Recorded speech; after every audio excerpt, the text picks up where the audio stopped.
Hi, it's Tesh from the Form Filler, and in this video I'm going to show you step by step how to complete the US tax form for YouTube. So I received this email from YouTube saying your US tax form expires at the end of 2024.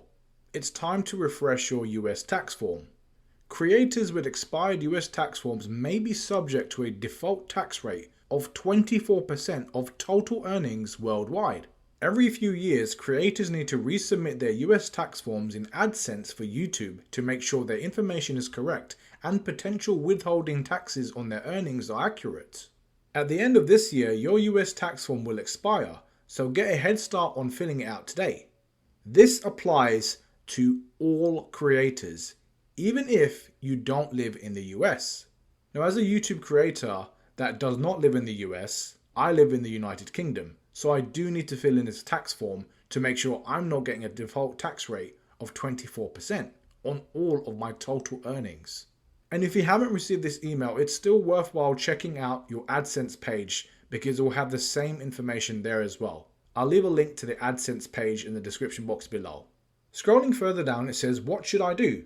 Sign into AdSense for YouTube to resubmit your tax information, making sure to reserve 15 to 20 minutes to complete the process, as once you start a new tax form submission, your previous tax form is made inactive. And here's all the steps you need to take to get to the appropriate page. You'll see me go through them one by one anyway. What is the deadline? Even though you have until December 10th, 2024, mark it off your to-do list today. If your tax status has not changed, you can refer to the current active tax form on file to resubmit your tax information. And what happens if I don't do this by the end of the year? If your US tax form expires at the end of the year, Google may be required to withhold up to 24% of your total worldwide YouTube earnings or hold payouts completely until your tax form is approved. So I'm on my Google AdSense page.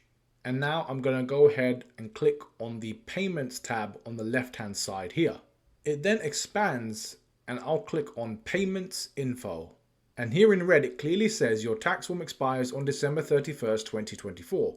Google may need to withhold up to 30% of your payouts or hold payouts completely until you submit a new tax form and it's approved. So I can either just click on Submit New Form or I can follow the steps that were in the email previously. Either way, it will get me to the correct page. If you don't have that red banner, you can always do the following. Scroll down the page and go to Settings. Here, click on Manage Settings. Then continue to scroll down all the way until you get to United States Tax Info. And then click on the pencil icon. And by clicking on the pencil icon, it expands. And we can see here it says Manage Tax Info. We'll click on that. Here it says Manage Tax Info. Your tax relationship with Google is based on the tax information you submit and information in your payments profile. And here I have United States and it reiterates that it's expiring at the end of the year. And the moment it's showing my current form. It's really important that if you filled in this tax form prior, you open up these tabs and have the information handy to you, especially if none of your information has changed. So from this information, I can ascertain that I previously filled in the form W8BEN. So it should be the same form that I need to complete this time around. And the last time I filled this form was back in 2021. So from this page, I'm now going to click on Submit New Form on the right hand side. And here a new dialog box appears saying, if you start a new form, your previously submitted form will be removed. Do bear this in mind. And like I said, on this current page, you can click on any of the forms in blue writing and you can open them up as new tabs and download them for your records as well. So you have all of your information to hand before you start the new form and it could disappear. Please do that. And before I get started completing my form, I just need to reiterate that this is a step-by-step walkthrough of me completing my form. I'm not a tax expert. This is simply a walkthrough of how I'm completing my own tax form as a YouTuber. If you need any additional tax advice, do seek it out with a professional. Let's continue on and click on Start New Form. Here it says before you start. Plan on taking 15 to 20 minutes. To keep your account secure, we'll need to verify it's you. And after 1 hour, we may need you to verify again and the information you already entered won't be saved. Use the correct payments profile for the payee providing tax information to Google. The tax form will need to be signed by the payee or someone authorized to sign as the payee's representative or agent. You may be asked to provide additional tax documents after completing the form. And Google can't advise you on tax matters. For help with your tax situation, consult your tax advisor. Let's continue and click on Start Form. So here it says United States Tax Info. To find the right tax form, please answer a few questions first. The IRS, the US Tax Authority, requires that tax info be reported in letters A to Z or numbers. What type of account is? And here I've got my legal name. I'll click on the I for further information. An individual account is owned and operated by a human and not a legal organization. Taxes are filed in the owner's name on a personal tax return. A non-individual or entity account is a business account that's separate from its owner for tax purposes. Again, in my own circumstances, I have an individual account in my own name. So on this page, I'm going to select individual and then click on next. Another question populates below. Are you a citizen or resident of the United States? By clicking on the I next to it, it says answer yes if you are a US citizen or if you qualify as a US resident under either the green card or substantial presence test. I am not a citizen or resident of the United States, so I'm going to select no and then click on next.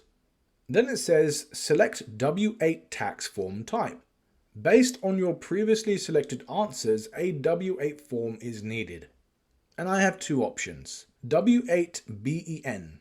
This form is most commonly used by non-US individuals and would also be used to claim tax treaty benefits. Or the W-8-ECI. This form is most commonly used by a non-US business entity or individual that earns income related to its US trade or business and files a US income tax return. The form that is applicable to myself is the first one, the W-8-BEN, and I can cross-reference this from the previous form I completed back in 2021, which I showed you earlier. So I'll click on W-8-BEN, and then it says Start W-8-BEN form in blue, which I'll click on. W-8-BEN tax form. Be sure this information is exactly the same as on your tax documents and that the form is signed by an authorized representative of this legal entity.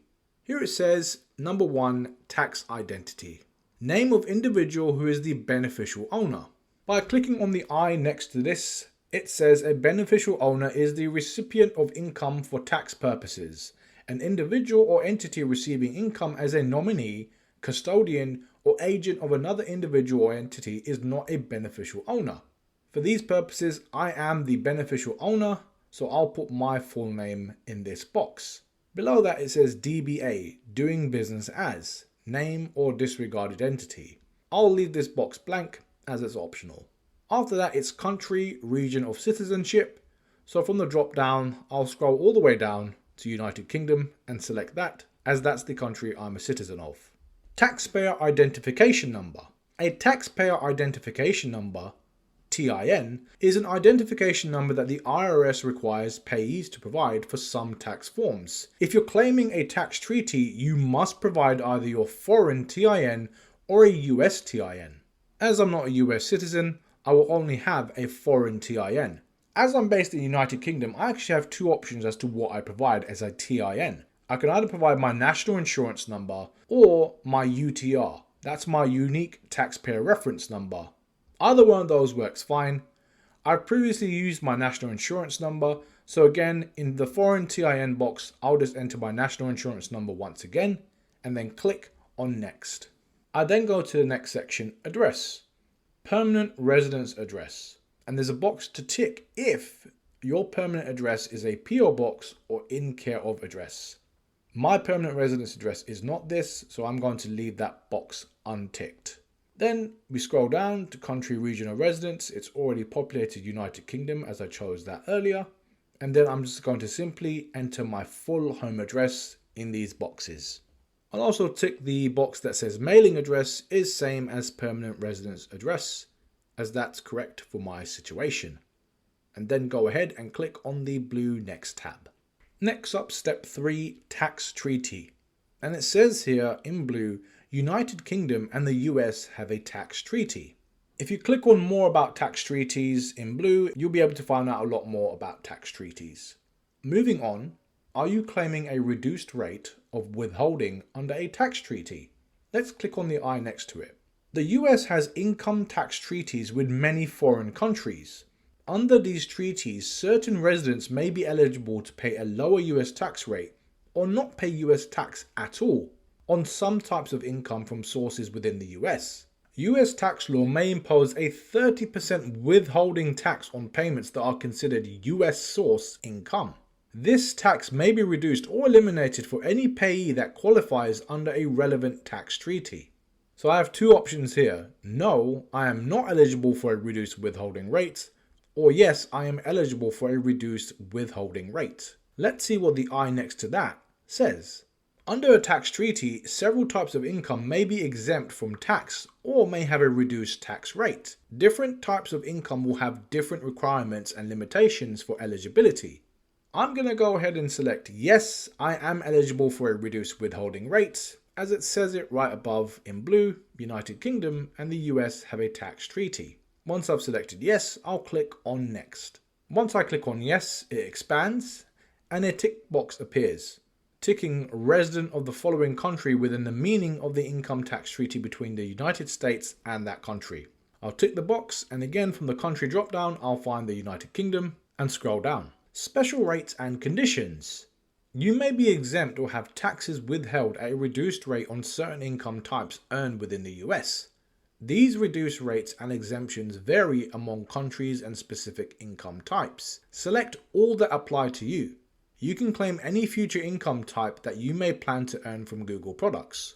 Looking back to earlier at my filing from 2021, I can see that I had selected all three of these options. So I'll select them again, and the options are other copyright royalties, such as YouTube Partner Program, Cloud Marketplace, Reseller Model, and PlayPass. Services or other business income, such as AdSense, but not including AdSense for YouTube, and motion picture and TV royalties.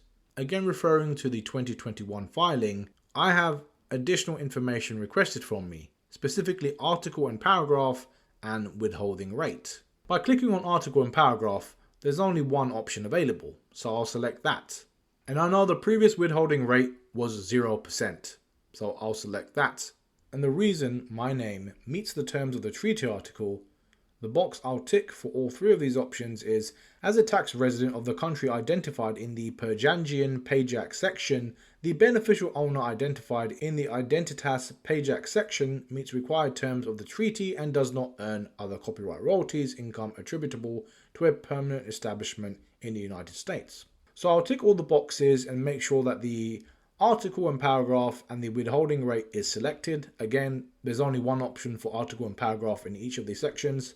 Article 12 in paragraph 1 for the first section, Article 7 in paragraph 1 for the second one, and then finally Article 12 in paragraph 1 for the final section. And the withholding rate I've chose for all three is 0%, going by my previous tax filing, again from 2021. It's critical that you make note of that information, take screenshots if you've previously filed this, because it will become so much more easier. I cannot stress that enough. Now with all of these sections completed, I'll go ahead and click on next. Activities and services performed in US. Has my name performed any activities and services for Google within US, or do they expect to in the future? Let's click on the I for more information. US activities and services are the performance of a service in the US. This can include having an employee or using equipment in the US to provide a service. This generally does not include when a US person visits a website or views a video from within the US. Therefore, my answer will be no, and underneath that, a tick box appears, which I will tick. It states, I certify that the services provided to Google or its affiliates will be performed solely outside the US, and that any labor or capital, including facilities or other tools used to provide such services, will be physically located outside the US. Again, I'm located in the UK, so I'll tick that box and go ahead and click on next. The next section is tax reporting. US tax document delivery preferences. Google may send a year-end tax form, Form 1099, to you and the Internal Revenue Service. This depends on the type of tax form you submitted, whether you're an individual or corporation, the amount you were paid out by Google in the previous tax year, or whether you're subject to backup withholding and had taxes withheld. There's two options here: to either go paperless, which is already recommended and selected, where you receive your tax documents electronically instead of by mail, or you can go ahead and opt for getting your documents by mail. I've previously used both services, but I have no issue going paperless, and there's also a paperless delivery agreement, which is fairly long if you want to read through it, but I go ahead and select that and then tick the box that says I accept the paperless delivery agreement, and then go ahead and click on next. Document preview. This is how your document will be generated based on your provided information. If you selected multiple income types, more than one form will be generated. Documents are generated in English to comply with the IRS. So I see here that I have 4 forms in 4 individual PDF formats. This again mirrors what I had previously when I last completed this information in 2021. Below it, there's a box that says, I confirm that I have reviewed the generated tax documents to the best of my knowledge and believe they are true, correct, and complete. I'll tick that box and then click on next. There is the certify and sign section. Tax form certification. There's a box to tick with quite a bit of information here. By ticking it, it says, under penalties of perjury, I declare that I have examined the information on this form and to the best of my knowledge and belief, it is true, correct, and complete. I further certify under penalties of perjury that I am the individual that is the beneficial owner of all the income or proceeds to which this form relates, or I'm using this form to document myself for Chapter 4 purposes. The person named on line 1 of this form is not a US person. This form relates to income not effectively connected with the conduct of a trade or business in the US, income effectively connected with the conduct of a trade or business in the US, but is not subject to a tax under an applicable income tax treaty, the partner's share of a partnership's effectively connected taxable income, or the partner's amount realized from the transfer of a partnership interest subjected to withholding under Section 1446F.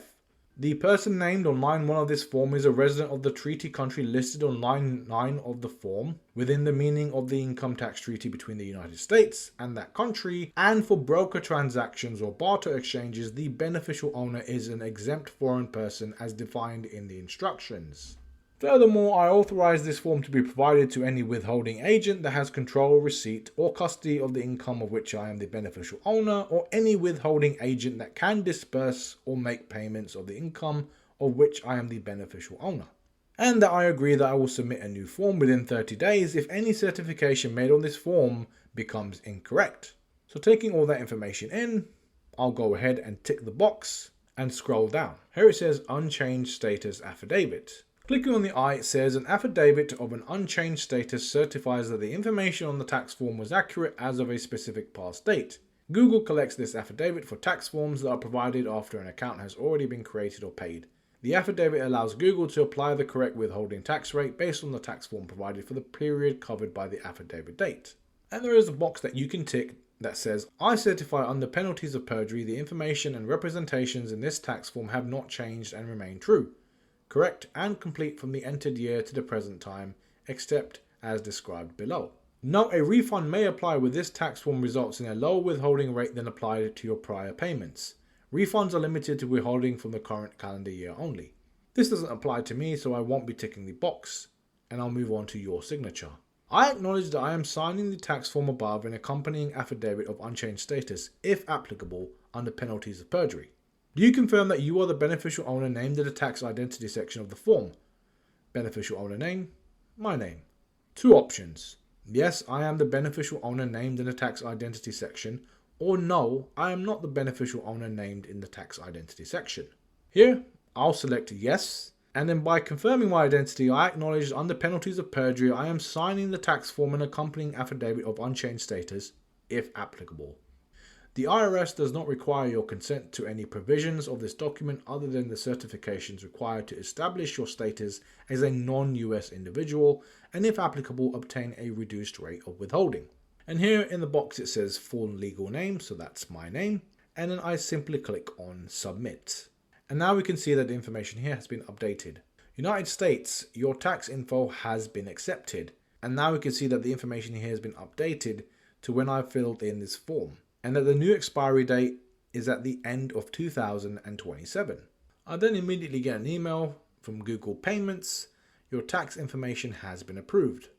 If there are no other holds on your account and your balance is above any minimum payment threshold that may apply, you'll be paid on a timely basis and the right taxes will be withheld, up to 30% if applicable. And that's my US tax form complete for another 3 years. I hope you found this video helpful. If you did, please do give it a like and consider subscribing. Why not share it with someone else you think may benefit from it? And if you have any questions or comments, leave them for me below and I'll get back to you as soon as possible. I've been Tesh from the Form Filler. Thanks for watching and I'll see you in the next one.